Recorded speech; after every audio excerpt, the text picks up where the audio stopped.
everyone. We'll get started. Thank you for joining us today on the College Colloquium series. We're excited to have Dr. Terrance Hinton with us today.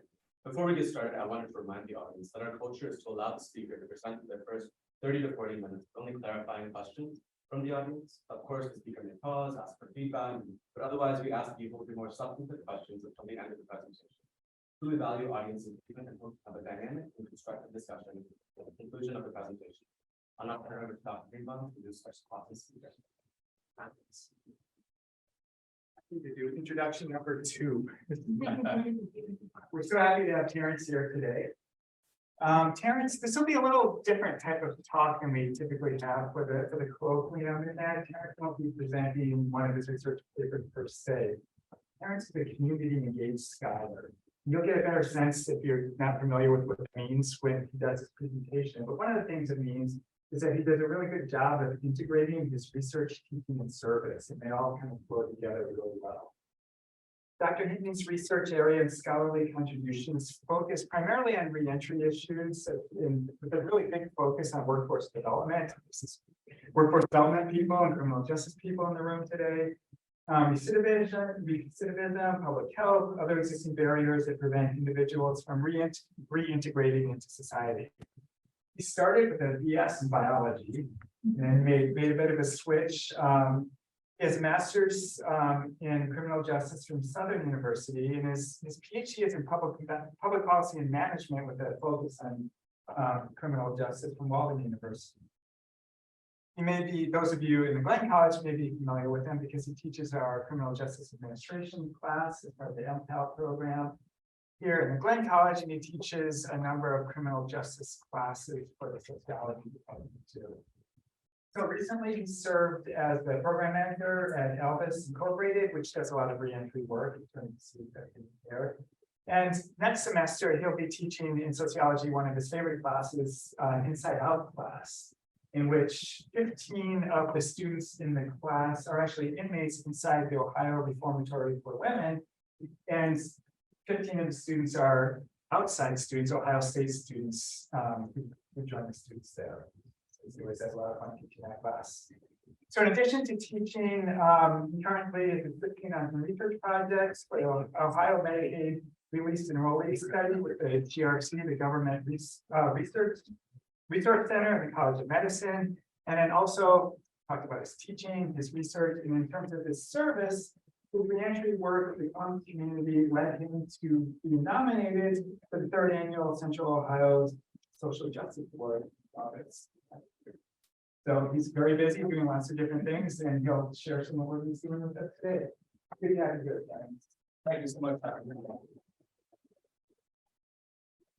Happy Monday, everybody. Thank you so much for coming out. And I'm so glad Dr. Greenbaum made that introduction, because one of the things I do not like talking about is myself. And so some of the things here in this slide, I'm going to be able to speed through today so that we can get to stuff that I really want to talk to you all about today.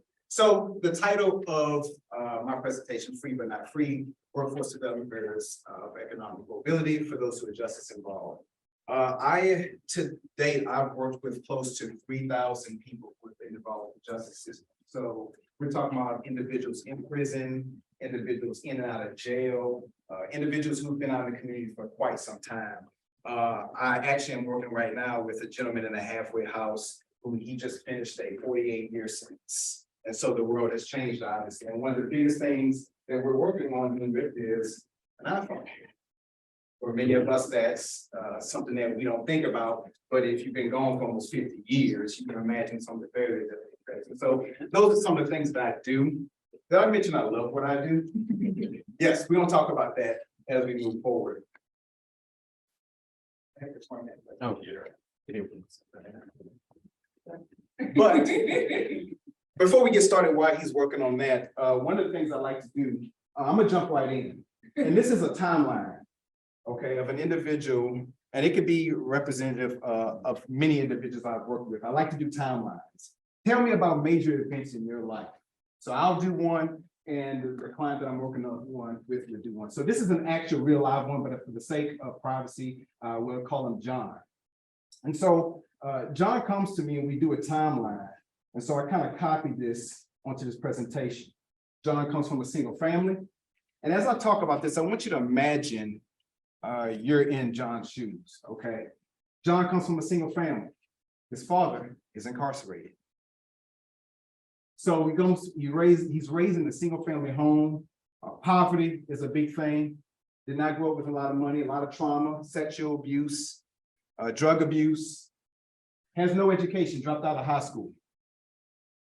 Got into drugs, started selling. And finally, at the age of 17, he unfortunately killed his stepfather, or the man that his mother was dating, and he killed him. Not dismissing the charge, not dismissing what he did. At the age of 17, he went to juvenile prison. At the age of 18, he was bonded over, which means he went straight into adult prison, where he spent the next 27 years. But while he was incarcerated, did a couple of things. Got his GED, got several certifications while he was earned, while incarcerated. He had no infractions, which is a big deal, okay? And so he did very well. He took business courses in college. If you spoke to him today, you would never even know he was incarcerated. So he's released, 27 years. Welcome, he's free. Ends up meeting a lady, has 3 daughters, has a family. So he's free. And what we society tells us is to move forward in life, be a productive citizen. Only a couple of things happen. John goes out to look for a job, and he finds that he can't find one because of his conviction. And when we talk about employment today, there are a lot of second chance employers out there, but we're not talking about $12, $13 an hour. John has a family. He has 3 kids he has to raise. So he has an issue finding employment. Housing is another issue. He cannot find any place to live. He can go over to the west side where he can find housing. The problem is he grew up in that type of area, so he's not trying to go back. And by the way, he's also got a family. So he doesn't, particularly, he's not interested in going back into the area. So he has trouble finding a job, and he's having trouble with a place to live. If I stop right there, that's a lot of trouble, okay? Licensure. So one of the big things that John has always dreamed about doing is getting his CDL. And for those of you who don't know, that is a commercial driver's license for trucking. He's always wanted to travel the country. It's been his dream. The problem is his background prevents him from doing so. So because he cannot work, or he finds he's very limited where he can work in, he stays in poverty when he's out. We'll talk about collateral consequences for a brief period, but I just want to mention TSA pre-check. And I don't know if you all know what that is. I cannot stand waiting in lines at the airport. So I got one, right? Where you can keep your laptop in your bag and you can move forward. John doesn't even qualify for that. It's a flat blanket no. You've had a murder conviction, you can't even be checked. He can still get on the plane, but he's still got to be checked. He's got to take his shoes off. All right. So small things like that. So John comes to me at this point. This is where most clients come to me at. And so he asked me this question, said, Dr. T, my clients call me Dr. T. He says, I served 27 years. I'm guilty of what I did. I served my time and I'm told I paid my debt to society and I've been told, okay, go and be a productive citizen. Why is it then that I feel like I'm still in prison when I got all these barriers? Right? And so that kind of is what led me into the field that I'm in. And Dr. Greenbaum generously covered a lot of this information. One of the other things I did want to mention is I don't anymore, is I facilitated cognitive behavioral intervention courses with individuals who are incarcerated. And that's really more of thinking patterns, anger management, which was always an interesting course that I used to facilitate with individuals who were in and out of incarceration. Many of them had domestic violence charges. I love to do structured activities. So I'm big into physical fitness. I played college football many years ago. My clients love getting out, walking around to the park. If you've been in prison, going out to a park is a big deal. So I like to do structured activities, mentoring, case management, and more. When I say I work with 3,000 individuals, I work with everybody. So people from petty theft to people with first-degree murder charges, homicide, gang members, drug dealers. I work with sex offenders. People with sex offenses, okay? I work with everybody. And people ask me why I do that. Well, contrary to what people think, not everybody serves a life sentence. 95% of people in prison are coming out, whether we like it or not. All right, so I work with everybody. There's not a individual I don't work with. I used to teach this workforce development class, where individuals coming out of prison, I will teach males in the morning and females through my workforce development program. I'm gonna talk about in a few minutes. And I was always shocked who was in my classroom, because it wasn't who I expected. All right, a lot of times when we talk about people with a background, we have an idea of what they might look like.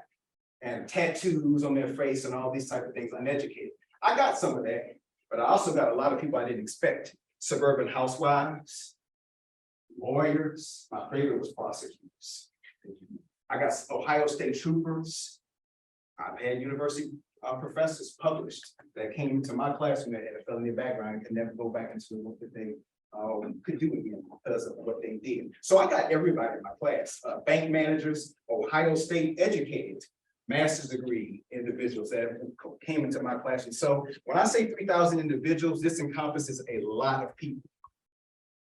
This is some of the work that I've done, publications. I've worked talked about a couple of things, an op-ed that I published last year with the Columbus Dispatch. I did not put up there, I wrote one for the Plain Dealer regarding Intel. And I didn't put that up here.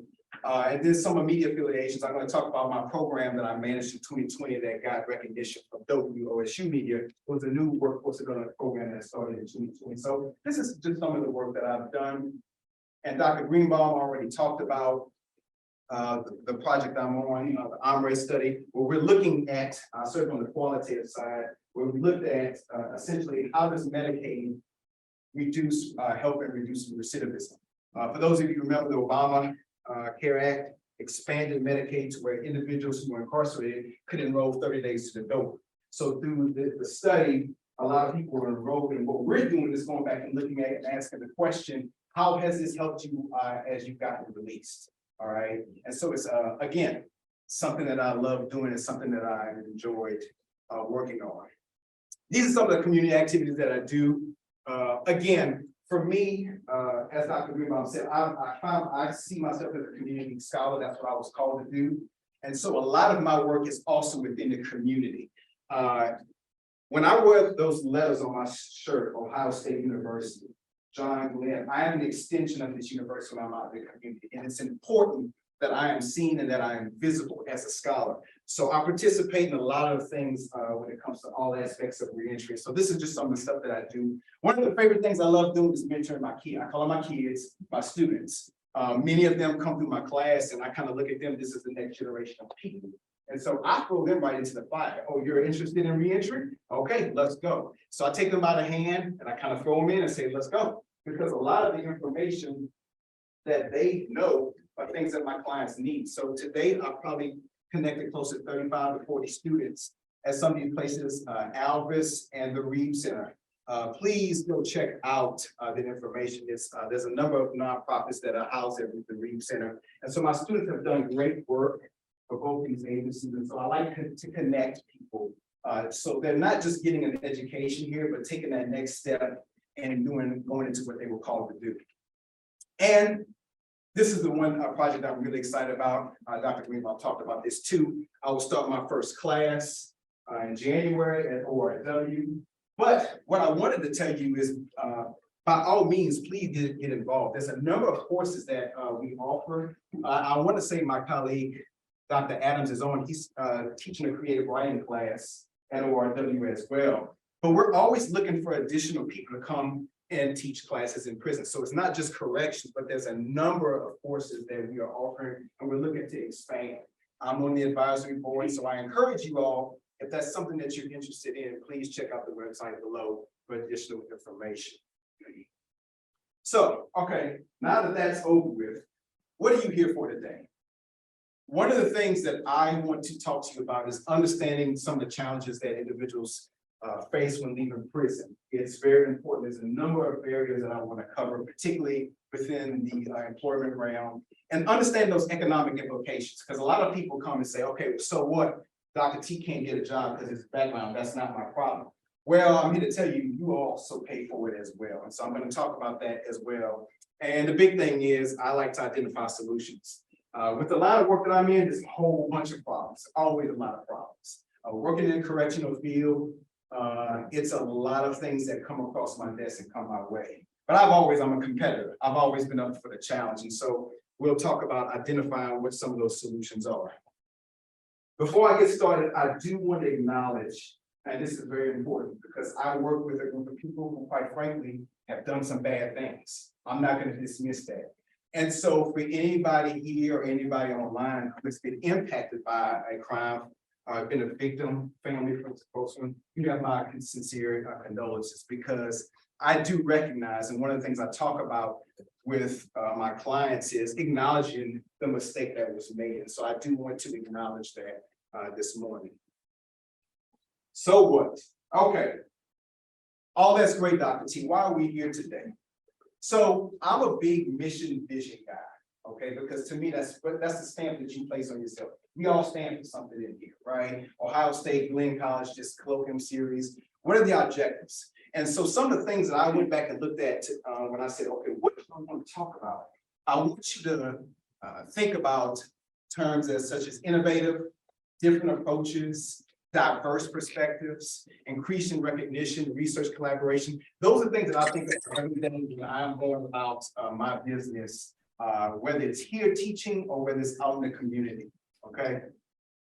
And a big thing again, John Glenn values. Different experiences, approaches, perspectives. Equity and justice is a big one. We believe everyone deserves dignity and fair treatment. I think about that when I'm out in the community. Inclusion, we're gonna talk about inclusion as well.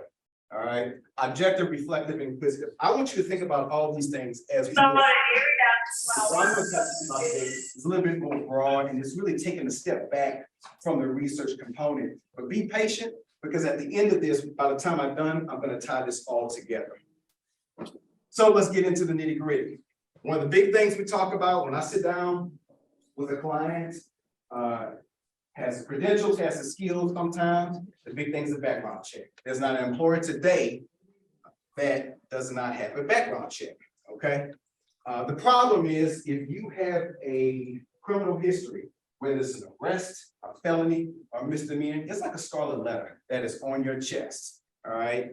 500,000 people, more than 500,000 people return to the community from prison. And then you have another 70 million that have an arrest record or they disqualified for certain things. All right. And so with that comes a bevy of other issues. Right. And so a lot of the clients that I work with have a number of other challenges, but really I want to focus in on just the employment piece right now.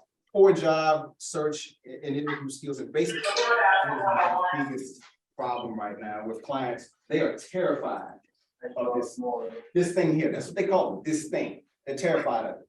And if you can imagine applying for a job today, everything's online. There's very few paper applications. So you get online, they ask you all these questions, your work history. If you've been incarcerated, you really don't have one. A lot of the clients that I work with have never had a job before in their life. All right, so then we talk about transferable skills and all those things. But then something as simple as, okay, you have a resume. They don't have one, you have to make one. Then you have to say, here, take this thumb drive and upload it and send it as an attachment. Dr. T, I don't know how to do any of it. So it's little things like that. If you can imagine somebody sitting at home from prison and they're trying to apply for jobs and they have to upload a resume and they don't know how to do that. It's very frustrating. I had a client one time with a work computer. I've seen a lot of things. So it's nothing to me to see that, but he was frustrated because he didn't know how to operate that thing. So those are some of the things that, again, when I'm in the community, these are things that I see as well, okay?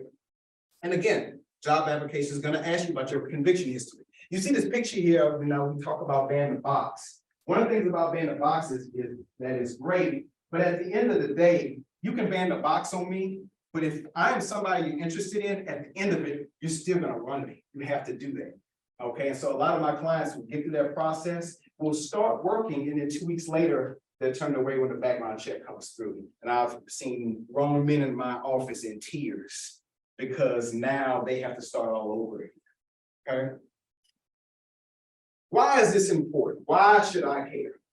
Well, so I try to appeal to people for 3 reasons. Number one, I just have the heart. I believe in second chances. That's just me personally, okay? How I got into this field, and I didn't mention this at the beginning, is I have family members that have been involved with the justice system, and I got to see firsthand some of the challenges they had when they got out. So that's why I'm in this field. So I, in general, just believe in second chances. A lot of people don't feel that way. That is their prerogative. But then I talk about, okay, let's look at this from a public safety standpoint, from a research standpoint. Employment is an important part of successful reentry, and is one of the best predictors of post-release success. I want to be clear about something here. That does not mean it's the end all be all, but it is a one important aspect and component of reducing recidivism. A lot of my clients, and one of the things that I didn't mention, I have the trust of the people that I work with. So my clients will be honest with me and tell me, Dr. T, I'm trying to do the right thing. So if I can't find a way to get through and get an increased job, I'm gonna have my feet in both worlds. So I have clients that are working, they're selling dope.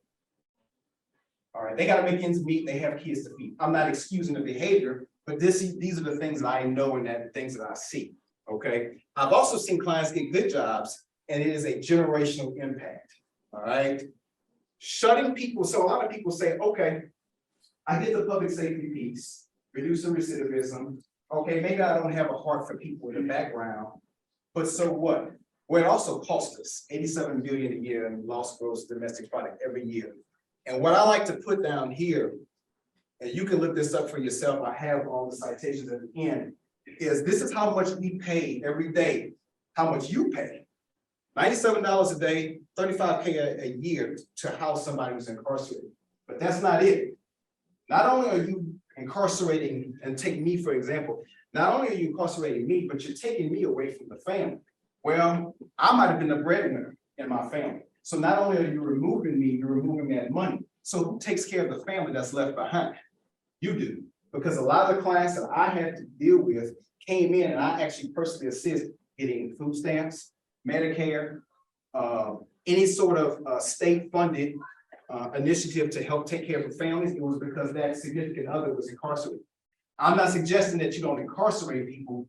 What I'm trying to tell you all is you're paying for the person that you're housing to be incarcerated, and you're paying for that family that's being left behind too. So you're paying for that. We are paying for that and tax dollars. And a lot of times when I appeal to people, I appeal to that bottom line financial piece, and it kind of hits home. But I say all that to say that it's costly to incarcerate people. So this is very important. I'm talking about employment today, but there are so many other things when I'm working with individuals that always come into play. Housing, education, substance abuse is huge. And those of you, you already know this, but heroin is probably the most powerful thing I've ever seen.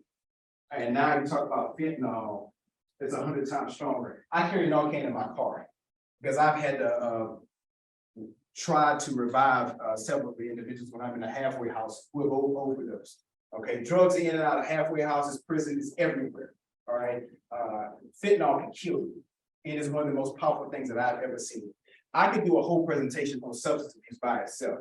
Okay, but that's an item all by itself. Prison experience. Been a lot of trauma in prison for a lot of my clients. History of justice involvement. For some of my clients, they've been in and out since they were in juvenile. All right, so that's all they know. Poverty is huge. Cognitive thinking. So all these items, where I'll tell you employment is important, all these items are critical for successful reentry. And so oftentimes I cross over into some of these areas. A lot of individuals who have substance abuse, I have to refer them out because I can get somebody a good job, and I've made several mistakes, full disclosure. Well, I connected somebody who was qualified to do the job that he wanted to do, but he had a problem with cocaine. Well, guess what? He's eventually going to relapse. He's not going to be able to come to work, and he loses the job. So that was something that I had to learn, that this is really, when we talk about reentry, it's really a holistic approach. So right now I'm just talking about employment, but I did want to touch on those items. Collateral consequences. These are a lot of the other small items that we all don't think about, but some of the things that happen with my clients where they're barred from a lot of things. One of the first ones, ineligibility for government contracts and from debarment from program participation. So I had a client that became a business owner and wanted to get into janitorial services. Had a lot of experience working janitorial services, got his own business, was doing great work. Obviously, when COVID came, I call them these government contracts where they were really into cleaning. And my client wanted to apply for one of those things. I didn't even know this at the time. I encouraged him to do it. Well, he comes back to me and says, Dr. T, I'm ineligible because of my background for something I did 10 years ago. So that disbarred him from that. So and it was gonna be the contracts was substantial enough that he was gonna be able to support his family for an entire year. So when we talk about the economic mobility piece, it's items like this that can exclude somebody, and just that one bullet point there excluded him from that.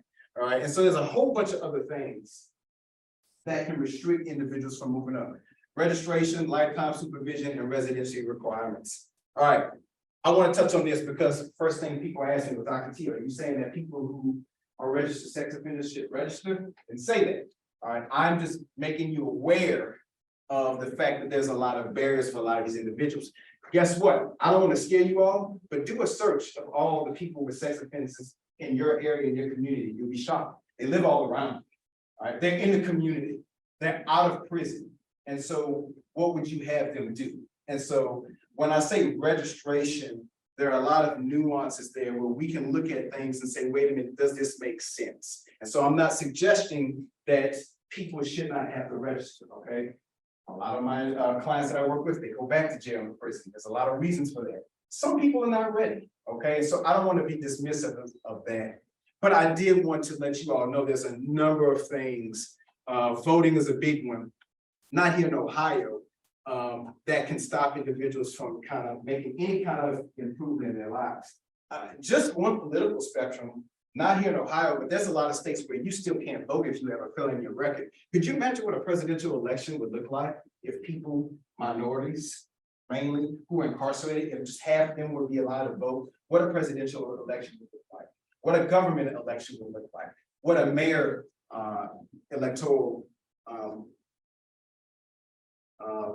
competition would look like. And so those are the types of things when we talk about an impact that can make a lot of changes. I'm gonna briefly talk about the workforce development program that I managed. It was called the Alvis Edge program, empowered development by gaining employment. And it was actually an extension of an old program called Restoration Academy that happened under the Mayor Coleman administration. So they revamped it. It went away for a while and they revamped it, and they tasked me with running the program. So it started, it was a 5-month program and really helping individuals to overcome those barriers to skilled employment opportunities. What was different about this program is that it was holistic.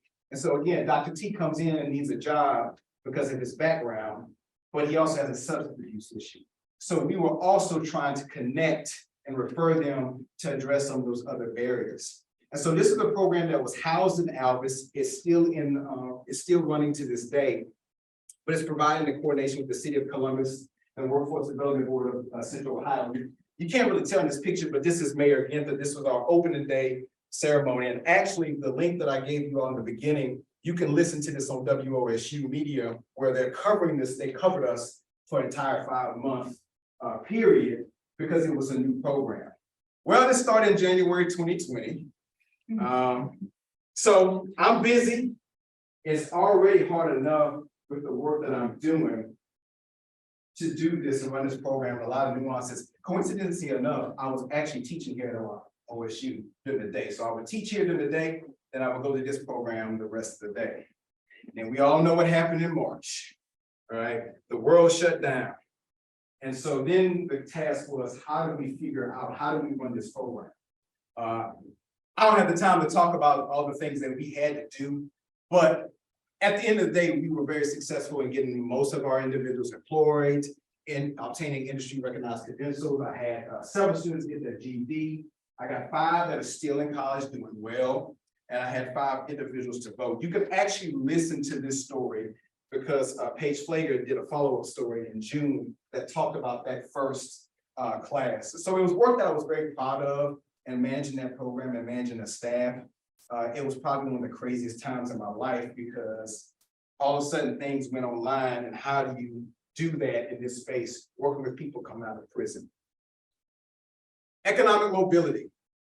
So how do we address some of these economic barriers? So there's typically 4 things that we talk about when we talk about economic mobility for the justice involved: federal bonding program, work opportunity tax credit, WIOA, Workforce Innovation Opportunity Act, and the certification of qualification for employment. These are all items that I use, that employers can use, that really typically the top 2 incentivize individuals to hire people with backgrounds. And so our client Terrance Hinton wants to apply for a job, and the job doesn't want to hire me. I can go to that employer and say, hey, you know, you can apply for the federal bonding program since day one. So if Dr. Hinton steals from you, you can fire him and we'll give you money back from whatever he stole. All right. By the way, if he works for you for a year, you can also apply for a work opportunity tax credit. All right. WIOA essentially helps to fund credentials for individuals who can't afford it. A CDL costs $6,000. Our clients don't have any money coming out of prison. So where do they get that from? WIOA helps to fund that. And the CQE in Ohio essentially is, because one of the big things we talk about is employer liability. And essentially it stamps an individual to say that, hey, this individual, because it's got to be signed off by a judge, he is safe to work for you. Okay, so it's another item that we use a lot of times to help individuals get jobs. I've used all four of these in some way, shape, or fashion. I will tell you the bottom 3 and 4, there's a lot of paperwork that goes into that, and it takes some time. So future research ideas. So these are some of the things that keep me up at night that I always think about. All right, what can we do to make this better? Well, I already talked about the work opportunity tax credit. Maybe we increase it. Maybe we extend it for 2 years instead of 1. Some states do that. Why are we not looking at the effectiveness of vocational certification? So in prison, they offer a number of things. But my clients will come to me, they got all of these certificates from prison, but they don't translate when they come out. And it does them no good. So really talking about why not somebody like Intel come in and say, hey, because we're already short-staffed in Columbus as it is. And Intel is a major win for our city. This city is the great place to be. But we are already short workers. Where are you going to get them from? Okay, some people will come in town, but I know a population of people that are qualified, that are very talented, that need a second opportunity. Okay, so why not connect people like Intel to some of these prisons and where we can train people? Our employers willing to invest in those additional needs. There are some employers that a second chance that will not only hire a client Terrance Hinton, they'll also send him to go and refer him out for substance abuse counseling, and they will pay for it and fund it. People say, well, that requires an investment. Yeah, makes sense. But you retain client Terrance Hinton, because I'm gonna tell you, Terrance Hinton has a substance abuse problem. He works well for you, but if you don't address that, then guess what? He's gonna go back out and do the same things again. So our employers willing to do that. My favorite, DEI, diversity and inclusion. But when you say inclusion, does that also include people who are incarcerated? We talk about, when we think about inclusion, we think about minorities, African American, LGBTQ, transgender. That's great, but does it also include people who are incarcerated? I challenge employers on that all the time, because again, I'm a big mission guy. So I'll go to somebody's website and say what you're about. That's your stamp. That's your seal. Like Nike, just do it. That statement is Nike's trademark. All right. If you say you believe in DEI and diversity and inclusion, what are you really saying? Does that mean people with backgrounds? Does it align? Does it align with your company mission statement and hiring policy? All right. So if you tell me you're all about inclusion, diversity and inclusion, but then you disqualify somebody because they have a drug charge from 10 years ago, are you including them? And so I challenge employers on that. So that's something I want to look at a lot. And a big one, taking a second look, examining human resource policy in their relationship to risk, employer liability, and job description. Give you an example, and I'm kind of jumping ahead to the success story. I had two individuals that I was working with, both wanted a CDL. All right. So we go to this employer. Well, first, they wanted a CDL. One had a drug trafficking charge, one had a murder charge. So when it came to funding the CDL, there were questions that were asked about, whoa, well, I was able to give one funding for their CDL, and one got a job, the other one didn't. Can you guess which one? It was the one with the drug trafficking charge that couldn't get it. And it made sense. Why? Because when you are driving an 18-wheeler truck around the country, drug trafficking, I mean, that's a dead giveaway. Employers would not insure that. So that makes sense to me from a policy standpoint. It makes sense. But I challenged the employer about my other client who had a murder charge, and I asked the question, what does his murder charge have to do with driving a truck around the country and dropping off cargo? What does it have to do? They couldn't give me an answer. I pulled up the job description. I said, this is what this individual is being tasked to do. Based off what you said online, What is the biggest liability? Well, the biggest liability is your driving record. Has nothing to do with whether you kill somebody. Not dismissing the charge. I asked the question again, what does his murder charge from 27 years ago, what does that have to do with today? Is he a risk? They said he is not a risk. He ended up getting the job, by the way. But that was me getting involved in that and challenging them on that. And so one of the things I think about is a lot of employers today, if you have a felony, it's a blanket no.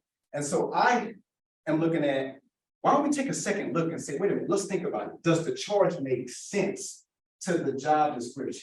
All right, I've had clients that have applied for bank positions. Oh no, you have a robbery charge, that's not gonna work. That makes sense to me. But in this case, it did not. So no matter how egregious the charge, I like to challenge employers on that. So that's one of the things that keeps me up at night. So closing thoughts. So I talked about employment, but there's a lot of items, substance abuse, okay, counseling, poverty. I didn't even mention mental health. That's a whole, there have a lot of people that I work with that have no business being in prison. They have a mental health issue. I'm here to tell you, I've had some scary stories where I've had individuals come up to me in a halfway house and tell me, Dr. T, I'm homicidal. I think I want to kill somebody. And I've had to walk in, when I looked up his record, he in fact served a 25-year murder sentence for doing just that. And how I had to kind of talk him down. I'm not a psychologist, but in that situation, it's 11 o'clock at night and it's just him and I. And there's 100 people in this halfway house facility. And I had to figure out how can I talk this individual down so that I can get help. That took about an hour. But long story short, we're going to get the help that he needs. But there's a lot of people with mental health problems in jail and prison. I say all that to say, how do you do this? It takes a village. All right, I'm gonna skip all the partnerships. It takes all of these individuals and more to make this work. I can't do this by myself. All right, so it's not just about research, it's not about scholars. It takes all these individuals, and at some point in time in my work with the 3,000 people I've worked with, I've had to correspond with all of these people. Communication is a big thing. So when I say it, when we talk about the reentry spectrum, it crosses over into a lot of things. You cannot talk about reentry without talking about housing policy. All right, because I don't know if you read the article yesterday in the Dispatch that talked about redlining. All right, and some of the areas in Columbus, where if you do an overlay of that, a lot of my clients come from those same areas that were redlined. All right, so it's all related. And so it truly takes it in a village when we're talking about these things. Now, my favorite thing, I want to talk about you all. I talked about myself and I talked about the work that I've done. I want to talk about you. All right, again, mission and vision guy. What does John Glenn stand for, right? And some of the things that I think about that I underline is preparing tomorrow's public and nonprofit leaders. I think about that when I'm teaching my students, my kids, helping solve public problems while I'm working in the reentry field, integrating knowledge from inside and outside the university. I do research here at Ohio State, and I also try to integrate that within my community work. Serving as a model. This is huge for me. And I said this at the beginning. When I go out in public, I'm proud to be an Ohio State alum, but I want people to see me and know that we're not just individuals that will do the research and teach. We'll be able to get out in the community and get our hands into it. That's very important for me. All right. And I didn't mention this serve as a model. For me, it's even more personal because I'm an African-American male. So when I go to prison, a lot of clients that I work with, they could care less about my PhD. They see me as a Black man coming into prison from Ohio State to spend time with them. So it's personal. I see a lot of people that look like me in prison. So serving as this model is a big thing. But I want to ask you, are you doing these things in your work every day? Because when we talk about innovation, and really what this Colloquium series is talking about is innovative research, what I want to challenge you all is to think outside the box with whatever it is you're doing. Volunteering is one of the big things that I love doing. I love getting my hands and working in the trenches and collaborating with people, mentoring those behind you and alongside of you. I got 150 kids that I teach. All right. Are you bringing people along with you on your own scholarly journey? All right. It's not just about you. This work that I do is bigger than me. I'm only one person. I got 150 kids that I'm responsible for here at Ohio State that are depending upon me every day to bring it in class and really to help them to take that next step in their journey. I've always been big on education, but I've also been even big on what you do after that. I don't want students to just come through Ohio State, get a degree, and just send them off. I want them to go out and make a difference according to our mission and vision of what we say we stand for. All right. So for you, what is tugging at you? Why are you here? And what are you doing? And what I mean by that is, what are you passionate about? I told you at the beginning, I love what I do. I could talk about this all day, but it's what I was called to do. What's tugging at you at night? And the reason I say that is because when you follow your heart, that's where you're gonna make the biggest impact. You're gonna make an impact in the areas that you are more passionate about. So for those of you who are thinking about writing that article and you have put that off, that book, that research project that you've been thinking about, why aren't you not doing it? What are you waiting for? So I want to encourage you all and I want to empower you to do that. Think outside the box and take a step back and ask myself, am I really doing what I want to do? Am I doing what I'm called to do? Because when you do that and when you get involved, that's where your new areas and ideas of research will come from. In the areas that you are passionate about, that's where the new ideas are going to come from. So I don't have a specific research item to talk about, but I know when you do these things, they're going to automatically come like that. Because every time when I'm in the field and I'm working, I was at ORW last week. My gosh, when you qualitative people out there, I'm a qualitative guy. It's like information overload where clients are talking to me about things. I'm like, tell me more. I'm just listening. I'm not there to get data. I'm there to listen. But it really gives me a lot to think about when I drive home at night. And guess what? I'm getting involved. I'm talking to people.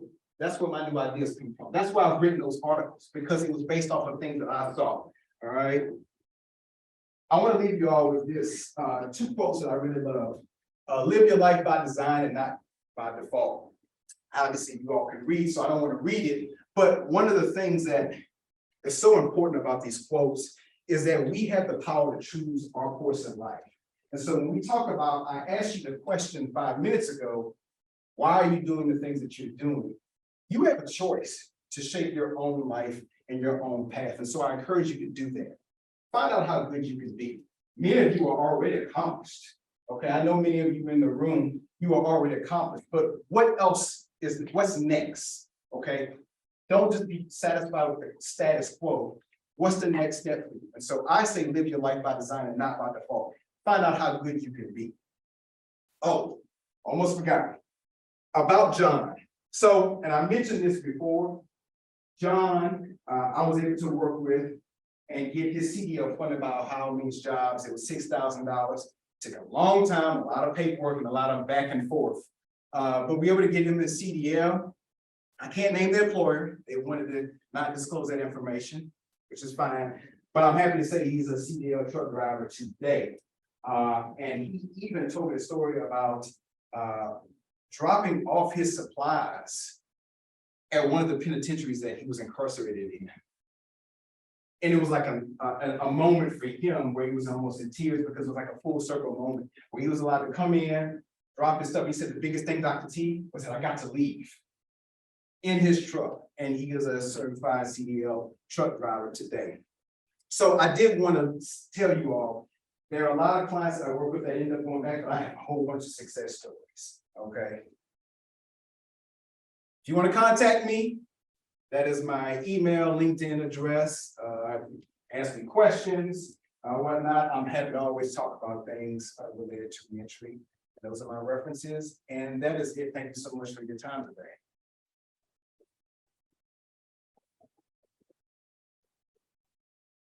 And any questions? One thing I'll do is all documents. Okay. So if you want to. Okay.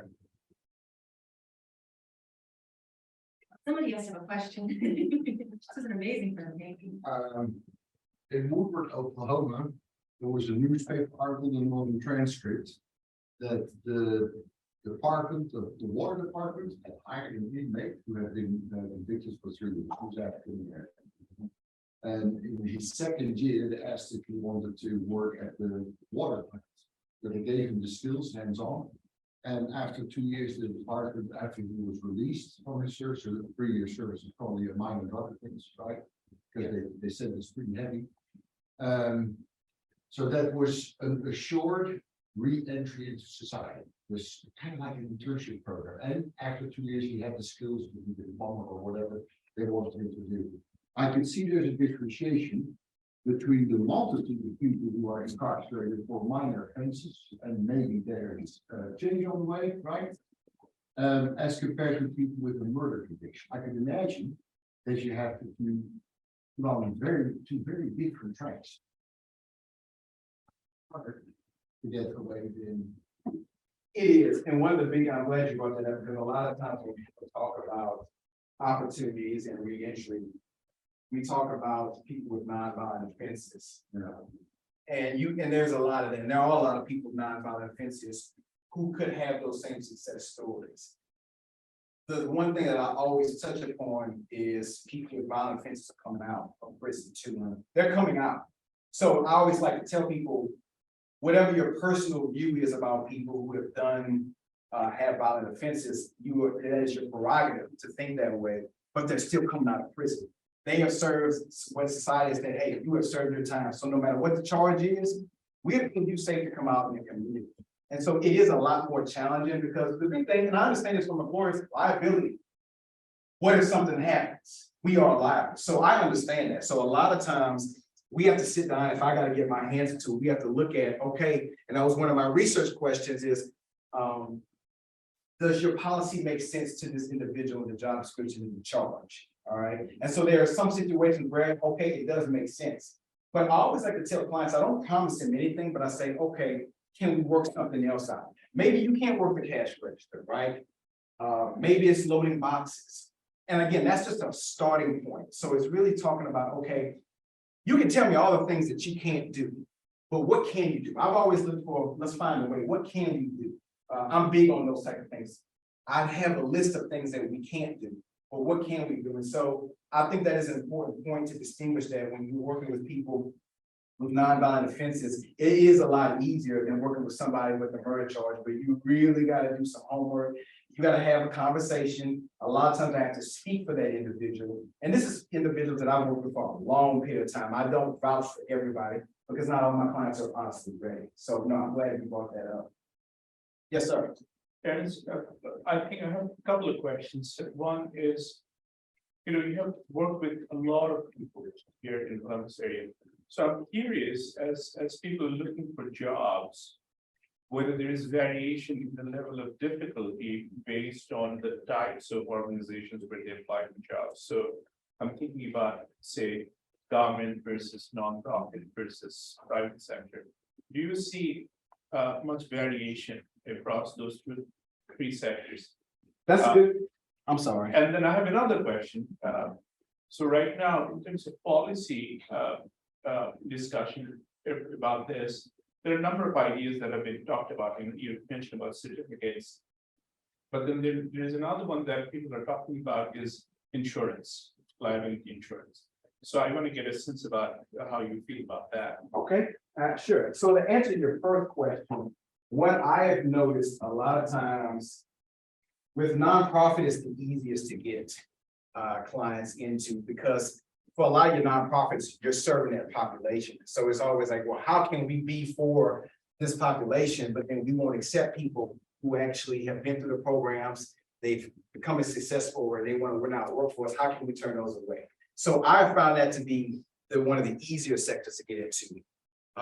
Private is probably the next. It's a little bit harder. Chase Bank, that's one of my cheerleaders. It's one of the, they do a very great job of giving second chances to employers. And so Chase Bank or some of those private organizations are a little bit easier to get into. Government is the hardest, because a lot of times it's a flat no. I do have some individuals that have gotten in and they work for the state, for the city of Columbus. It's far and few between. They knew somebody, it was a certain circumstance situation, they interned, they came out of prison, they know people, the charge is nonviolent. So a lot of other mitigating factors came into that, housing, stable family. So government is the hardest to get into, because a lot of times it's a flat no. And unless you have a sponsor or somebody that's behind you, typically that's the hardest sector to get into. To answer your second question, liability insurance. The only thing I'm all for that, and that's why the federal bonding program I heavily believe in. One of the things about, because when I first got into this, it used to be, okay, why not give my clients a second chance? But I had to take a step back and say, okay, Terrance, you're a business owner, and somebody comes to you and say, you're working in people's homes. And now you have somebody that wants to work for you, but they had a property theft charge, all right? It's your name, it's your business. Do you trust this individual to come work for you and you not be there? Well, I gotta rethink that. So I'm all for liability insurance. I think it's very important. Because full disclosure, I can be on the other end of that, and I can understand why there are some companies that say, I don't think that's a good fit. And so I'm all for that.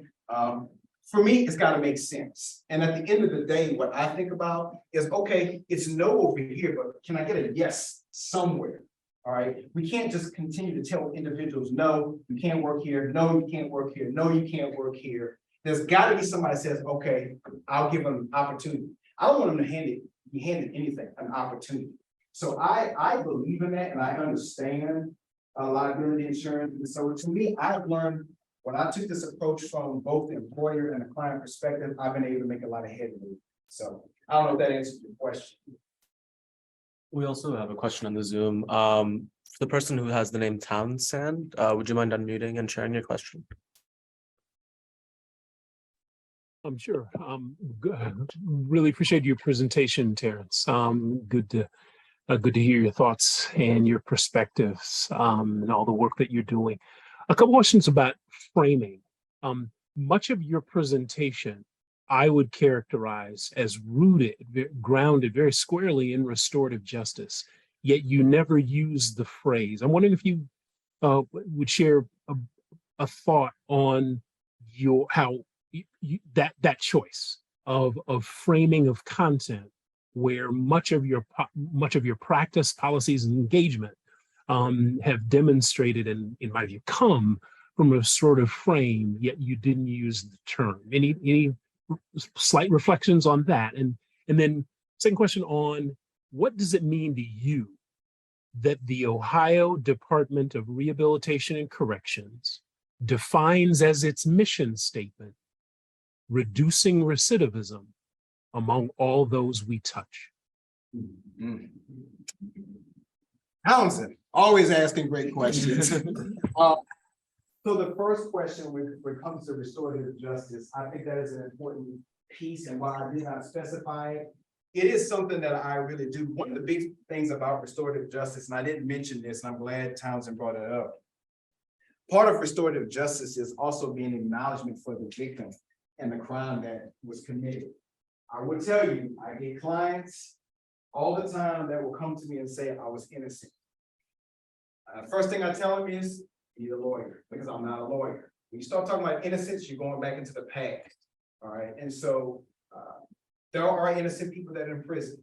I'm not gonna dismiss that. But when somebody talks about innocence, I have to refer them in a different direction, because when people come to me, we're looking forward. We're not looking behind. And the big thing is, if you sit down in front of an employer and they give you that opportunity, the last thing they want to hear is that you're innocent. It's already hard enough to get to work in that space and then come and say that you're innocent, but then that's a problem. All right. And so when an individual comes to me, they have to be ready to acknowledge what they've done and acknowledgement for the victim. And so there is that restorative component piece, though I don't explicitly state it. That is part of the work that I do. The second part, ODRC, reducing recidivism. Well, and this is why I'm big on mission and vision, because I like to hold people accountable for the things that they preach and stand for. And if you're not doing that, then why are you stating it? All right. And so I believe in some ways ODRC tries to do that. There's a lot of other things that I see that I'm like, well, and I go back and forth, especially with my probation officers, where client Terrance Hinton, you won't approve of him to work outside of city limits. And he's had great behavior for the last few years. He's never tested dirty, which means he hasn't tested positive for a substance abuse issue. But now he can't get this job that pays $25 an hour because you won't give him permission. And so to answer your question, Townsend, I believe there are some tenets of that where they say that and they abide by it. But there's a lot of times in personal experience when I'm working with clients and really get in the weeds of things that I see that that is not the case. And so I do think there's a component of holding DRC to the fire. Because a lot of times I feel like we go in this circle, right? There's a lot of data and a lot of research out there when we talk about people coming out of prison. But what are we doing to change that? And so a lot of times we keep going in this circle about talking about things, but really to make that move and to really make change, you have to do some difficult things and make some difficult decisions. I'm not afraid to get out there and get my hands dirty and take those chances and opportunities. Because when we talk about social change and we talk about the Glenn mission, that's going to involve taking some chances, some safe chances, right? So I'm not saying you just go out there and just do things that don't make sense. But when we talk about mission and vision, Townsend, to get back to your question with DRC, I don't think that they always live up to that. And I hope to see that change within administration, but I know that's an uphill battle as well. So that's my personal feelings about it. Good question. Okay. Appreciate your thoughts. Thank you. So I guess I also have two questions. So first, what are your thoughts on the impact of decriminalizing marijuana that the Biden administration is putting forth and what that will mean for your clients? And then also considering the length of some of these incarceration periods, but even for short periods of incarceration, like how does that experience impact their mental health and additional trauma and like what? Yeah. That's a good question. So to answer your first question, it's always kind of funny. I have a lot of light moments with my clients where they don't even consider it. Oh, Dr. T, I'll have to ask them before I even say, hey, are you dirty? Because I like to just ask them straightforward, are you dirty? All right. And so my conversations with people in prison are very different. The language is very different. So I'll just ask them, are you dirty? Oh, I ain't done nothing, Dr. T. I said, that includes marijuana? Oh, no, of course I smoke marijuana. They don't even consider that a drug. So decriminalizing marijuana, I think is a small step. And so when I talk about taking steps, I don't mean reinventing the wheel. That's a small step. And I know we have different opinions on marijuana, but as we are starting to see, states are starting to decriminalize that. And I think that's a step in the right direction. Now, obviously there are nuances to that as well, but my personal opinion, that's a step in the right direction. Because for a lot of my clients, that's a big deal. But guess what? They're mainstay people. There's a lot of people that smoke weed that have never been in prison. All right. People wouldn't want to admit that, but you'd be surprised at the people that come to me that are professionals and do marijuana. All right. And so I think it's a step in the right direction, and it's a small step that was necessary to take. The second question, I get this a lot. And to be honest, sometimes I don't know how to handle it. Where I literally have clients in tears who have been in prison 30 years. They're scared to death outside. They're in tears coming to grown men, women. The world is changing. What I get from a lot of my lifers, and life sentences to anybody who's done 25 and plus. What I get from them a lot is the same thing. Dr. T, everything's going so fast.